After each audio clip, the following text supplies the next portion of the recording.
hewan sih, tepatnya pecinta anjing ya. Jadi saya ini peternak anjing juga dan saya punya beberapa anjing di rumah.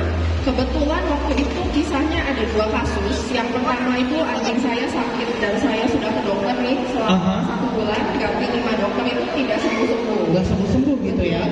Terus yang kedua saya punya anjing itu 3 anjing yang selalu berantem, 2 lawan 1. Gitu setelah diteriakin kayak nggak boleh berantem, tetap aja berantem. Akhirnya saya pikir gimana ya caranya gitu supaya saya bisa tahu isi hatinya hewan-hewan ini. Terus kurang apa sih di rumah gitu. Karena dulu saya kan peternak gitu. Kira-kira hewan ini butuh apa? Lalu setelah saya googling ternyata ada animal communicator. Nah, lalu saya mulai belajar, ikut sekolah-sekolahnya, seminarnya. Saya juga mendalami lewat kayak meditasi gitu. Jadi awal mulanya dari situ. Jadi keinginan saya untuk belajar jadi animal communicator atau animal whisperer ini karena anak bro saya di rumah juga bermasalah. Saya pikir kalau saya bisa nasehatin mereka setiap hari, siapa tahu mereka jadi berdamai, nggak berantem lagi, dan yang terutama yang sakit ini. Karena di zaman sekarang itu hewan udah seperti anak. Kalau hewannya sakit, pemiliknya pusing. Nggak mau makan, pemiliknya pusing, sedih, bingung harus gimana. Nah, singkat cerita lewat yang saya pelajari ini pada akhirnya anjing saya yang 3 ekor itu 2 lawan 1, setelah saya tahu alasannya apa mereka berantem itu bisa berdamai. Awalnya kalau gigit-gigitan itu sampai berdarah dan saya harus ke dokter karena kena gigit pisahin mereka. Gitu. Terus yang sakit juga saya langsung tahu, jadi bisa tahu gitu. Oh ternyata dia sakit ini. Pengobatan butuhnya ini. Kayak misalnya butuhnya obat herbal, bukan obat kimia. Terus dia minta butuh akupuntur. Oke, saya jalankan gitu dan akhirnya sembuh. Begitu. Oh gitu awalnya, jadi memang dari anak bulu sendiri gitu kan ya? Benar. Anak bulunya sering sakit, terus sering berantem, terus bingung ini sebenarnya kenapa sih gitu kan ya? Terus akhirnya Mita sendiri ini belajar, ya kan? Oh jadi itu dari proses belajar, bukan dari tiba-tiba dapat bangun tidur dapat wangsit gitu, six sense, dia bisa ngobrol gitu, ternyata nggak begitu ya? Iya, ternyata tidak begitu. Jadi memang animal communicator ini bisa dipelajari oleh semua orang ya. Jadi bukan hanya orang tertentu atau kayak yang ya itu kayak kakak bilang tiba-tiba aku bisa gitu, enggak. Jadi semua orang bisa belajar. Hanya yang membedakan adalah tingkat kepekaan setiap orang, itu yang membedakan. Okay. Ada orang yang peka, mungkin ada diberkahi sama Tuhan, dia punya kelebihan kayak misalnya six sense, indigo itu akan lebih peka hasilnya. Maksudnya peka tuh gimana sih? Ya lebih detail aja gitu ngejelasinnya. Oke, sebenarnya mungkin hampir-hampir maksud tujuannya mereka sama-sama tahu gitu kan, cuma kayak ngejelasinnya mungkin beda gitu ya. Betul nih, kalau misalnya contoh kayak gini, misalnya ada seekor kucing, terus ada 3 animal communicator. Yang si animal communicator A dapat hasil bagian kepalanya si kucing. Ankom yang B dapat bagian badan, ankom C dapat bagian buntut misalnya. Tapi kan intinya sama, yang dibahas kucing yang sama. Nah, tergantung nih para klien dan pemilik hewan cocoknya sama yang mana hasilnya. Oh gitu, berarti ternyata untuk masing-masing animal communicator sendiri ini hasilnya bisa berbeda-beda juga ya? Betul, bisa berbeda-beda. Jadi sama deh kayak kalau kita nih ke dokter gigi atau ke tukang pijet kan banyak tuh, nggak cuma satu. Kita cocoknya sama yang mana? Ya itu yang kita pakai. Nah, terus saya juga yang cukup penasaran juga gitu kan ya untuk berbicara maksudnya dengan berkomunikasi dengan binatang ini. Apakah binatang itu harus mengeluarkan seperti suara gitu kan ya? Jadi dijabarkan kayak meow meow. Oh yes. Oh iya betul kamu ya kan?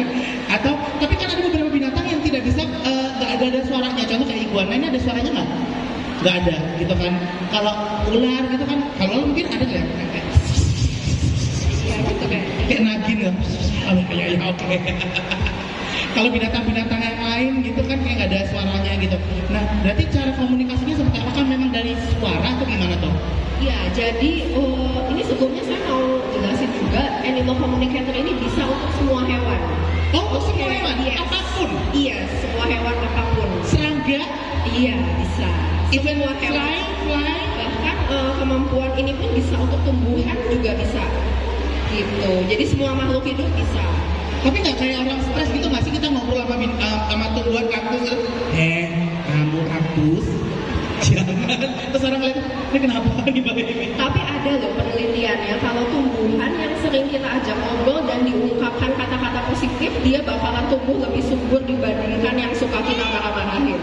Itu ada penelitiannya. Karena tumbuhan juga dia bisa mengerti.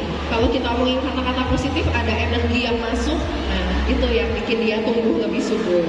Gitu. Oke, balik lagi tadi caranya komunikasi ya. Jadi bukan dari meow-meow atau kayak belas gitu, enggak. Nah, si hewannya sendiri biasanya tidak menunjukkan tanda-tanda apapun ketika ngobrol sama saya.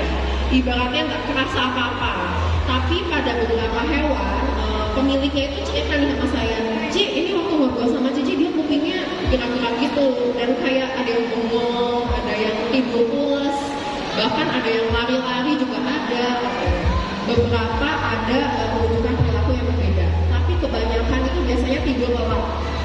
Nah, jadi tidak perlu di kondisi tertentu untuk ngobrol sama saya. Karena kan sistemnya meditasi, saya lewat alam bawah sadar. Informasi yang saya dapat itu bukan dari nyong-nyong itu enggak. Jadi waktu saya ngobrol, datang duduk berhadapan gitu ya di dalam alam bawah sadar saya. Terus saya ngobrol, dia bisa ngomong, bisa lewat kata-kata, bisa lewat suara, bisa lewat kayak cuplikan film, jadi kayak saya nonton film gitu sepintas-sepintas gambarannya sepotong-sepotong. Terus bisa lewat bau, jadi kayak waktu itu ada ownernya suka minum jamu tiap pagi. Nah itu kan saya nggak kenal ya sama ownernya ini hanya lewat online waktu itu kebetulan, jadi saya bacanya itu lewat foto. Terus saya sampaikan, ini kucing kamu kasih gambaran bau-bau kayak jamu. Terus dia, ih Ci kok bisa sih, aku tuh tiap pagi tuh harus minum jamu. Jadi lewat bau bisa, lewat rasa atau perasaan gitu. Misalnya kalau hewannya sakit bagian perut sebelah kiri. Nah saya pun kerasa, oh perut sebelah kiri. Nanti saya tanya sama dia, perut kamu yang kiri sakit nggak sih? Oh iya onti. Jadi hewan-hewan itu manggil saya ontilita. Iya onti, perutku sakit sebelah kiri. Ada juga nih pengalaman waktu itu ada seekor anjing yang curhat sama ontilita. Dia kasih perasaan aja sih. Lutut sebelah kanan ini sakit nih selama saya ngobrol sama dia. Setelah saya sampaikan ke pemiliknya bilang, betul Cik, ini hasil X-ray-nya ronsennya. Jadi ada pergeseran tulang atau disebut displasia ya. Oh ya, anjing-anjing besar biasanya ya. Betul, kaki kanan Ci, betul. Jadi nggak bisa kata-kata, bunyi, suara, perasaan, bagian mana yang sakit. Gitu. Biasanya paling sering curhat apa sih binatang-binatang? Banyak, tapi awal mulanya sih harus ada pertanyaan dulu nih dari pemiliknya. Tergantung pemiliknya pengen tahu apa. Paling sering itu hal yang disukai, hal yang tidak disukai, siapa yang paling disayang di rumah, terus badannya ada yang sakit nggak, mau request atau minta apa, kayak gitu. Oh gitu, jadi pengen tahu nih dia kesukaannya apa sih gitu. Karena kan kita sebagai manusia juga nggak ngerti gitu kan, kamu tuh sukanya apa kan? Karena kita suka ngasih-ngasih aja gitu kan ya. Betul, terus ada juga kan kayak yang suka diem aja di rumah, lalu pemiliknya itu kayak galau, ini anjingmu happy gak sih di rumah gitu kan. Kita nggak tahu kalau kita nggak tanya langsung sama mereka. Betul. Paling kasihan itu kalau sakit, mereka itu kan nggak bisa ngomong. Kalau orang kan bisa bilang, aduh kak, tolong aku sakit perut gitu, aku kembung, aku nggak mau makan karena perutku kembung. Kalau hewan nggak bisa ngomong, itu yang kasihannya. Nah disinilah gitu fungsi seorang animal communicator atau animal whisperer. Oke, jadi nanti kayak dilihatin gini, terus tiba-tiba kayak roh kita keluar. Oke, gitu ya. Ini kayak kebanyakan nonton ini nih, apa namanya, Insidious gitu ya. Oke, jadi kayak cukup penasaran juga gitu kan dengan cara kerjanya itu seperti apa. Kira-kira boleh nggak sih kalau hari ini itu sekaligus kita kayak praktekkan gitu kan?